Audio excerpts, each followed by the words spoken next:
just now something now just all people have this place. Yes. And this place is in Maharashtra boundary, and Goa is another side. Yeah, Yes. this, and the river this cross, and 2 minutes this is waiting for you and walk. मला आता असा विषय येतो की मला मासे पाहिजे yes. आणि ते मासे मी पाळणार होता. माझी इच्छा आहे की मला काळवंद तांबूस हा मला खूप आवडतो.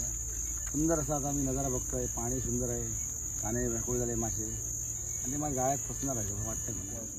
तणाव पाण्याची मोठं गाळा मोठा वाढले मोठ्या मोठ्या 2 खूप झाले 2-3 हजार रुपये 10 मिनिटांमध्ये 2,000 रुपये. आता तुम्ही वरती राहू खालती येऊ नका ना.